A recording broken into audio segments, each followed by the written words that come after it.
Imagine a 20-year promise, vaporized in an instant.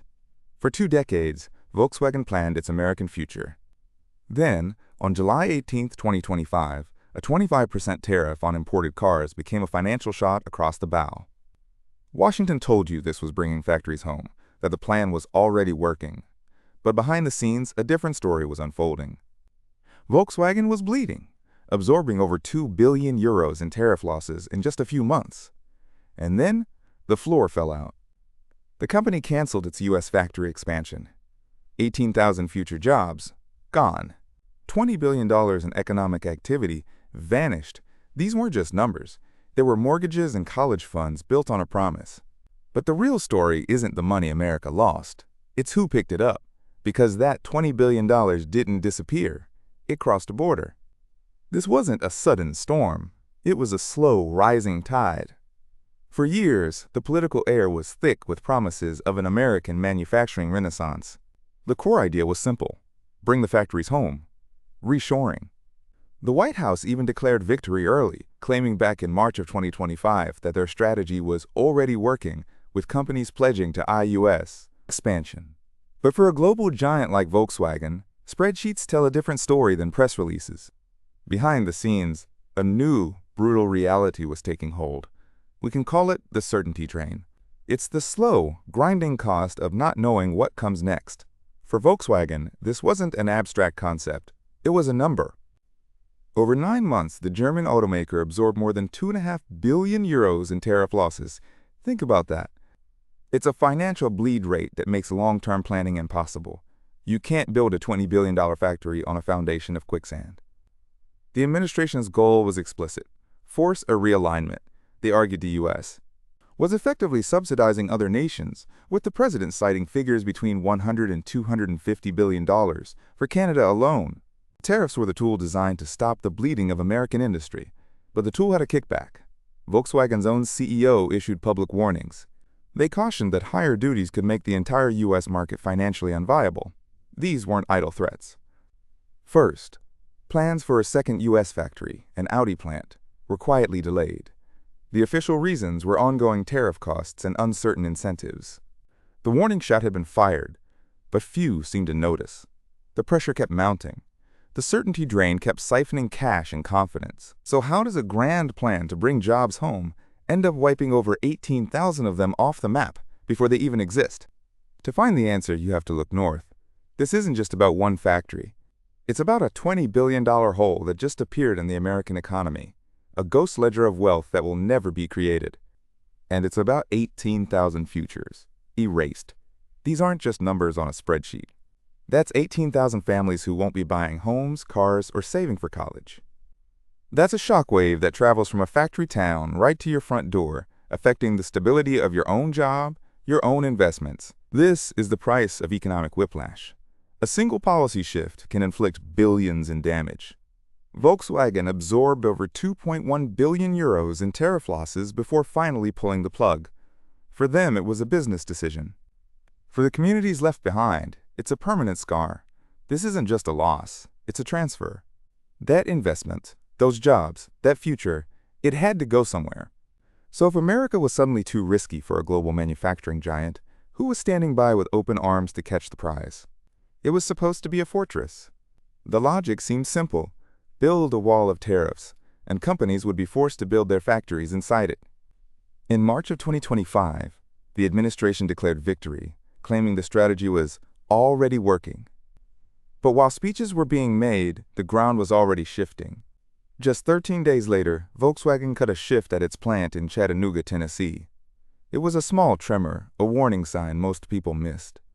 The problem wasn't just the cost of bringing cars in, it was the cost of bringing parts in to build them. This is what I call the Protectionist paradox. The very walls meant to keep jobs in were making it too expensive for companies to create those jobs in the first place.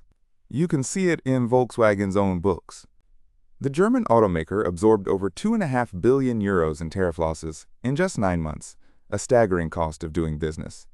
By August, their own workers back in Germany were demanding job security at home before the company even considered expanding in the U.S. Why risk building a new factory in a market that was actively punishing you? All the while, another leader was watching. To the north, Canadian Prime Minister Mark Carney saw the chaos not as a threat, but as an opening. The official story was a simple calculation of costs. Tariffs go up, profits go down, plans get canceled. But that's only half the equation. It ignores the hidden mechanism that turned this American strategy into Canada's grand prize. So how does a policy designed to create American factories end up vaporizing them? It's not a mystery.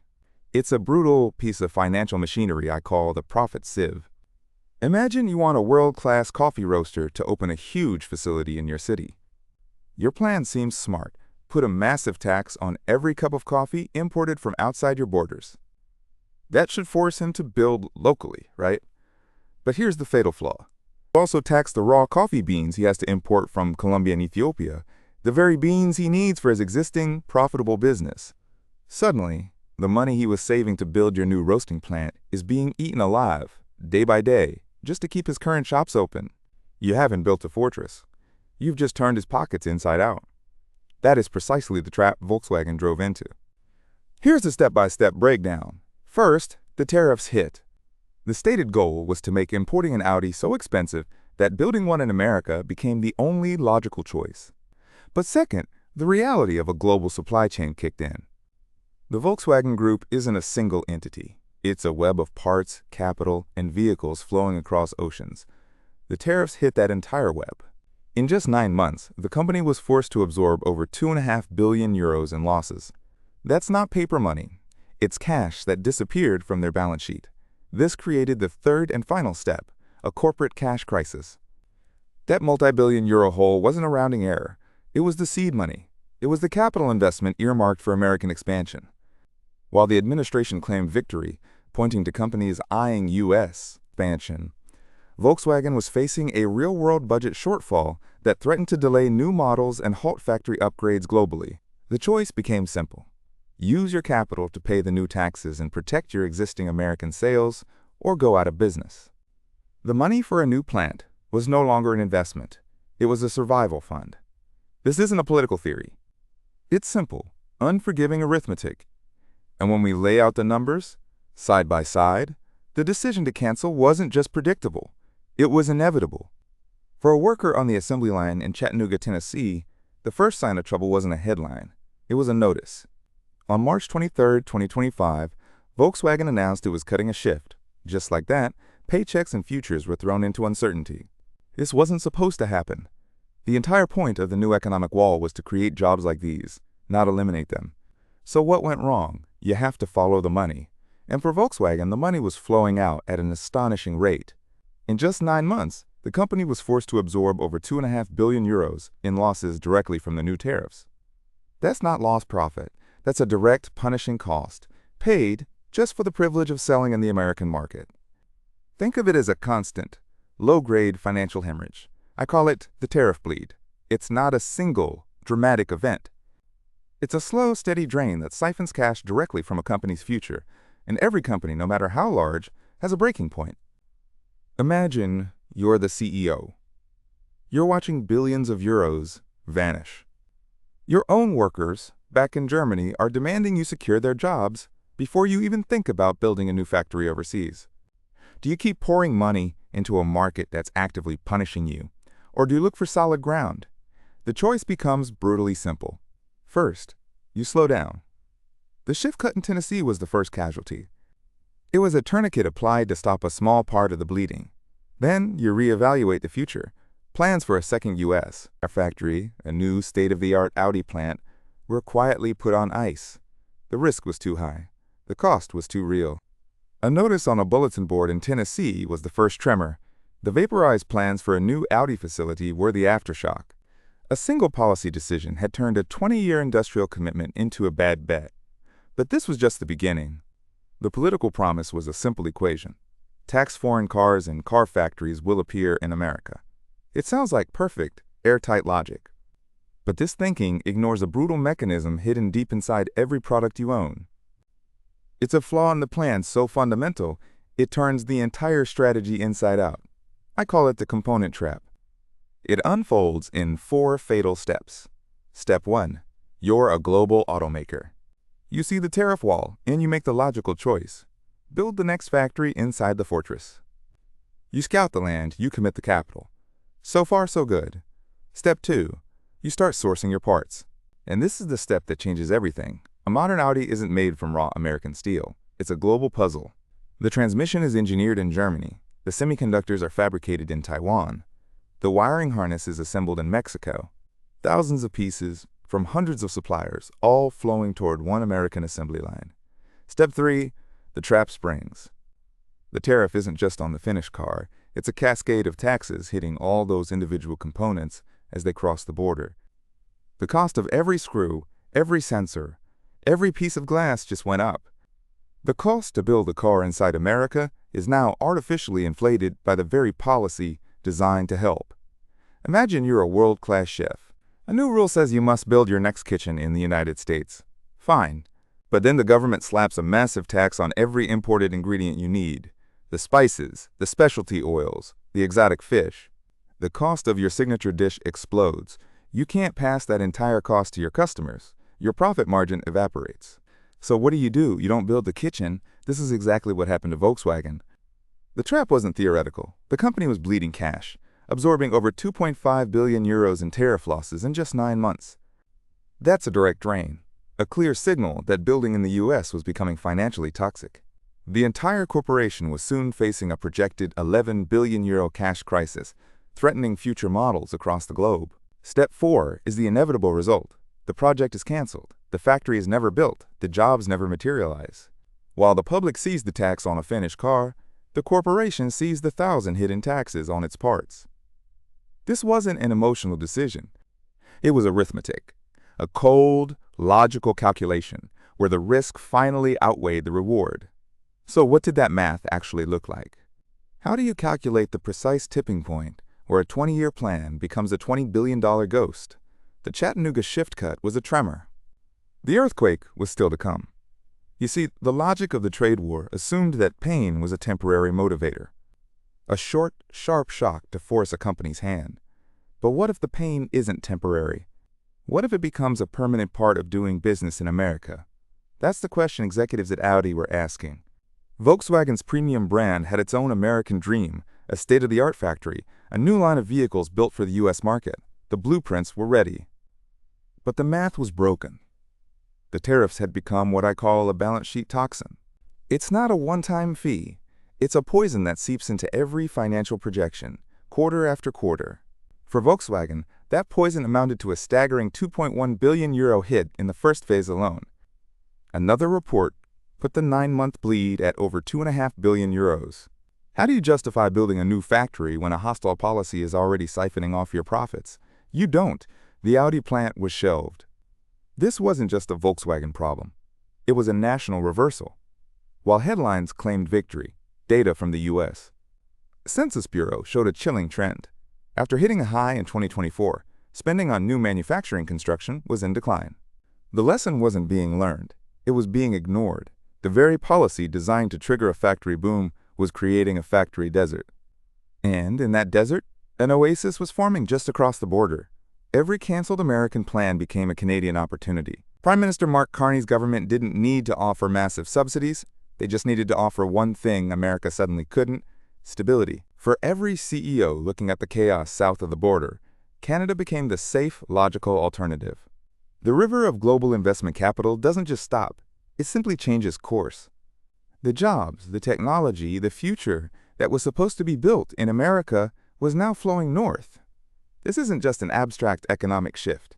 It's not just numbers on a ledger or maps on a boardroom wall. And here's where it gets personal. The numbers don't lie. While Washington celebrated a political victory, the accountants in Wolfsburg were staring into a financial abyss. Let's do the math that vaporized 18,000 American jobs.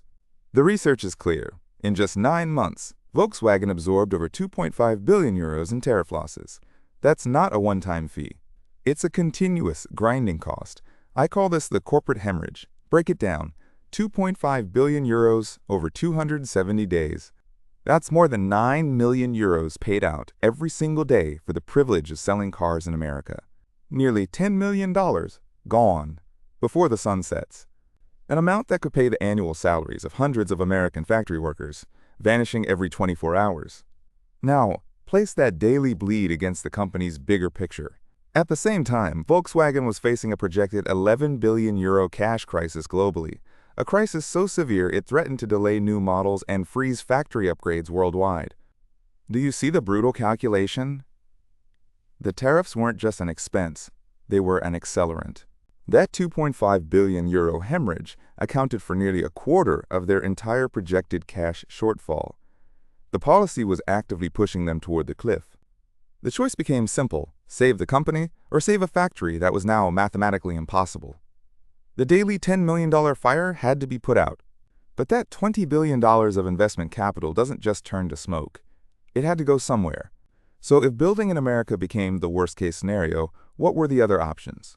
So let's be fair. Let's build the strongest possible case for the other side. The argument goes like this: Volkswagen is just one company, making a decision based on its own unique problems in Germany.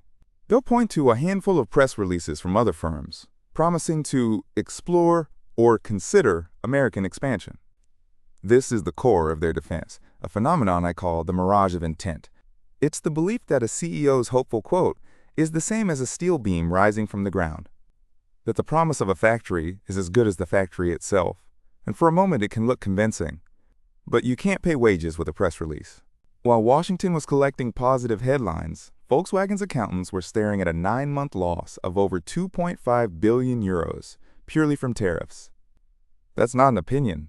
It's a number from their books, a financial anchor dragging their American ambitions straight to the bottom. And this isn't just a Volkswagen story. The damage is systemic. If the plan was working, you'd see it in the national data. You'd see a boom.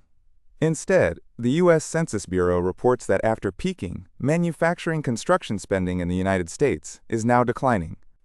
The very sector that was supposed to be exploding is, in fact, quietly contracting. Now, is this picture completely black and white? No. Pockets of reshoring do exist, and those jobs are real. But it's a battle of scale. It's like trying to fill a swimming pool with a teaspoon while a fire hose is draining it from the other end. The small wins are completely overwhelmed by the colossal losses. The grand strategy, designed to build a fortress of American industry, ended up creating a gilded cage, one that looked impressive from the outside, but was too costly for anyone to actually enter.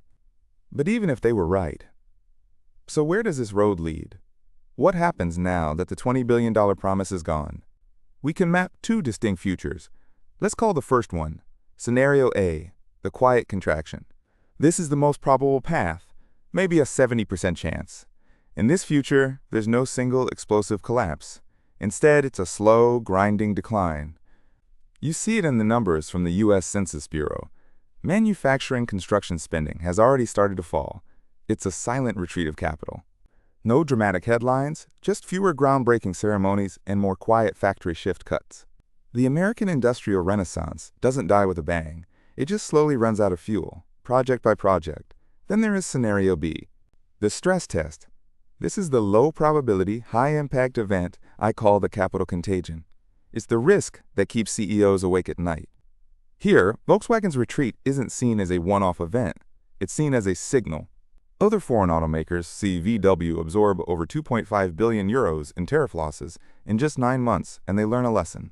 With Europe rapidly building its own battery and EV manufacturing capacity, they realize they have a choice. Why fight a trade war when you can build at home? One by one, they quietly shelve their American expansion plans. Now, the administration will tell you this is just fear-mongering. They'll point to press releases from other companies and say the plan is working. And maybe they're right. Now, let's be honest. You might be thinking, this isn't the whole story. Volkswagen is a global giant with its own problems. And you'd be right. The strongest case against my argument is that Volkswagen was already on shaky ground. They were facing a potential €11 billion cash crisis, so severe it threatened to freeze development of future models. They were even shutting down their factory in Dresden, Germany, a plant that had been running for 88 years. From this perspective, the canceled American factory isn't a casualty of a trade war. It's just one more tough decision from a company already cutting costs to survive. It's a convenient excuse, blaming Washington for a decision they might have made anyway. And that argument is compelling. it's also incomplete. It ignores a brutal reality of business I call the hairline fracture. A company can carry internal stress for years, managing its own weaknesses, but a sharp external shock is what turns a manageable crack into a catastrophic break. That shock has a name, and it has a number.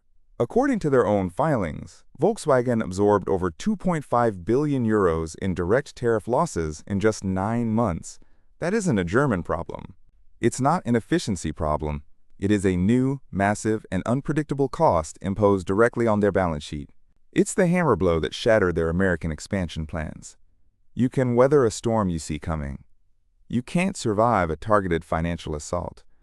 This isn't just about one company's bad luck. It reveals a fundamental misunderstanding of what makes capital move. And that's where my own perspective on this really begins. So where does this leave you and me? How do you protect your own wealth in this storm? I can only tell you what I'm doing. And let's be crystal clear, I am not a financial advisor, and this is not a recommendation for you to buy or sell anything. This is simply my strategy, based on the data we've uncovered. My personal trigger is a quiet data point from the U.S. Census Bureau, manufacturing construction spending has been falling since its peak. For me, that's a structural red flag, not just market noise. It signals a capital retreat from the American heartland.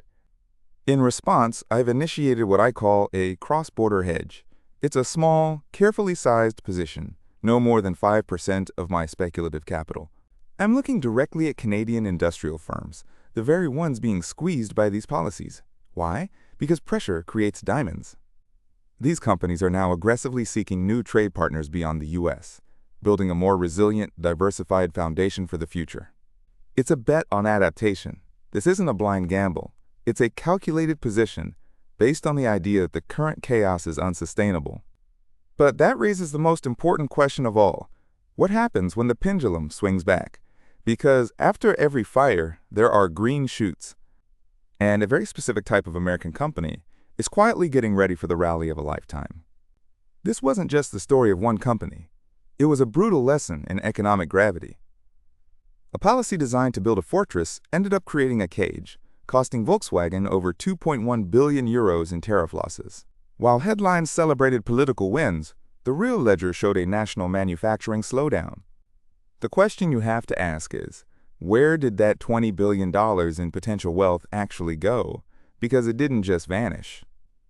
As American factory construction began to fall, another nation was quietly rewriting its own industrial playbook. How Canada turned this crisis into its windfall is the story we're investigating next. Follow us, and we'll show you the blueprints. In the global economy, wealth is never destroyed, it's just relocated.